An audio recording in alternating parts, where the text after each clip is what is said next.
All right, so you've got it, right? That spark, that amazing idea that just won't let you sleep. But then comes that big, nagging question, the one that every single creator, every founder faces right at the beginning. And, it's a question that can feel, well, impossible to answer. But what if I told you it's not all just guesswork?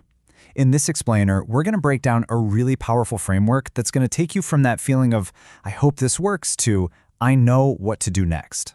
So, let's just get this out of the way. Here's the first hard truth. An idea, it's not a business. Not yet, anyway. And the reason evaluating it is so tricky is because it's super personal, right? It's subjective. What feels like this game-changing idea to you it might just look like a total non-starter to somebody else. And this is a perfect example of how fast an idea crashes into reality. So you have Erythra, right? He's got this awesome idea for a smart, eco-friendly water bottle. Sounds fantastic, but Ashna's like, hold on, look at that price tag. Then it's Ashna's turn. Her idea, flexible virtual fitness coaching. Super relevant, but Erythra immediately points out, whoa, that market is packed with competitors. See, every single idea, no matter how good it seems, has these built-in challenges right from day one. Okay, so here's the big takeaway from that. The goal here isn't to find some mythical, perfect idea. Let's be real, they just don't exist.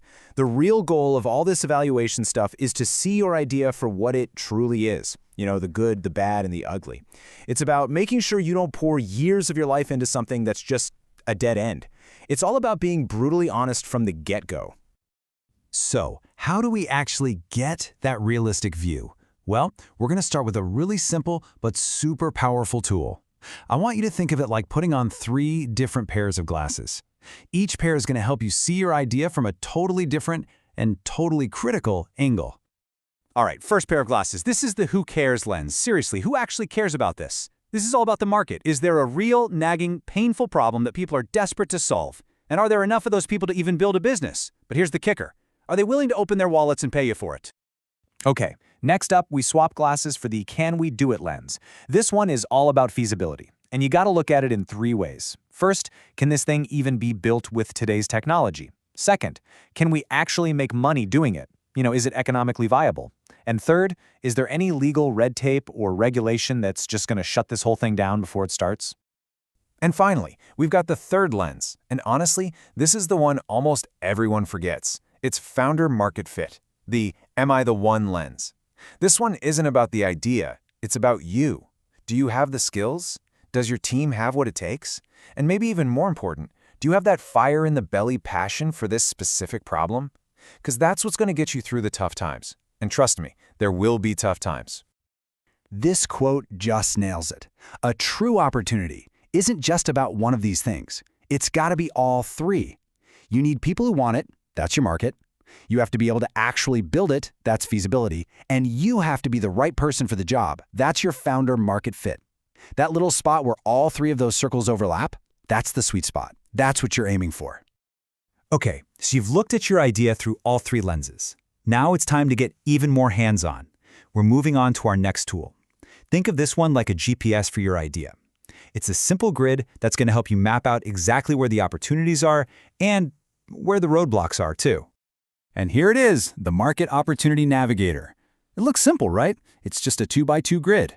On one side, you've got potential, like how big could this possibly get? And on the other, you've got challenge. How hard is this going to be to pull off? This grid forces you to figure out where your idea fits. Is it a gold mine just waiting for you? Is it a high-risk, high-reward moonshot? Or is it maybe just a quick, easy win? Or is it in that questionable box we probably want to avoid? So let's dig into that potential access. What does that even mean?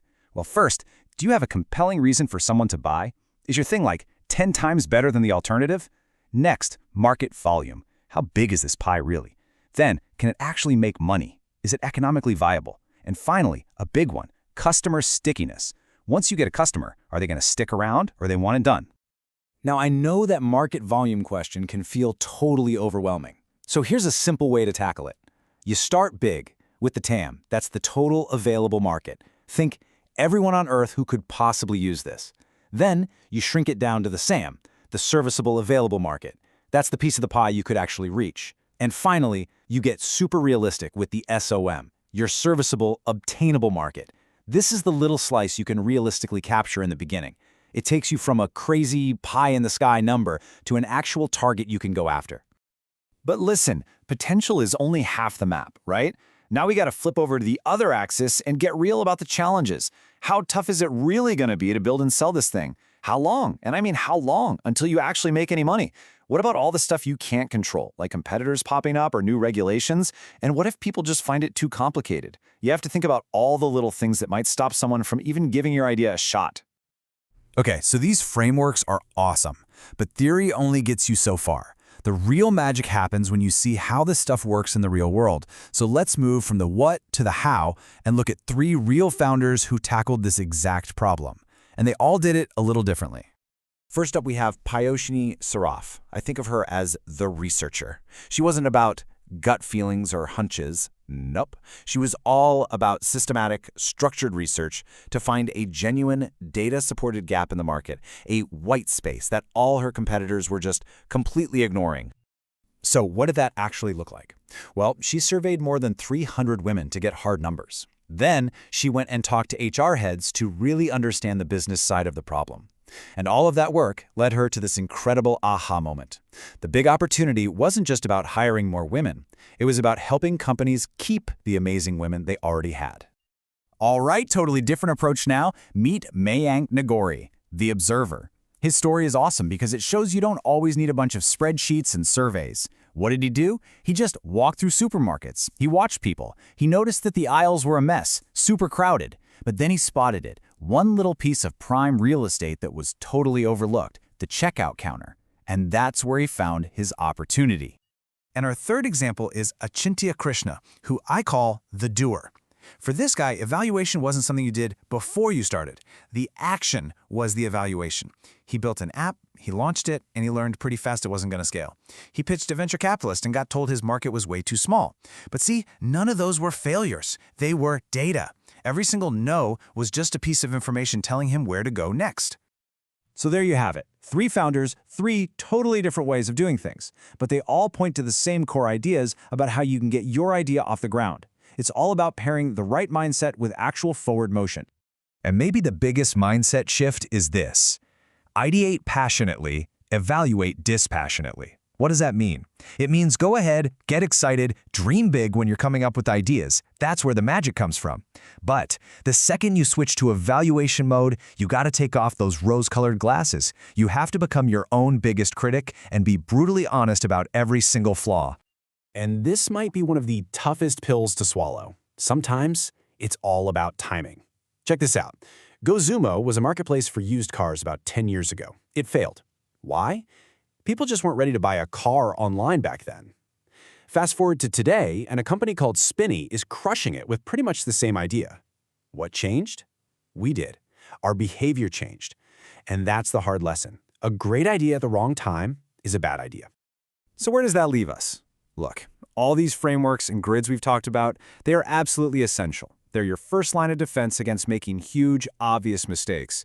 But you can only learn so much sitting at your desk staring at a screen. The real test, the only test that matters, happens when you get out of the building and actually talk to people. So I'm going to leave you with a challenge. Not a big, scary one. Forget the 5-year business plan for a second. Just think about this. What is the one tiny, tangible thing you can do today to start testing your idea? Maybe it's just one phone call, or sketching out a single screen, or sending one email. Whatever it is, do that. Because at the end of the day, action is the only answer that really counts.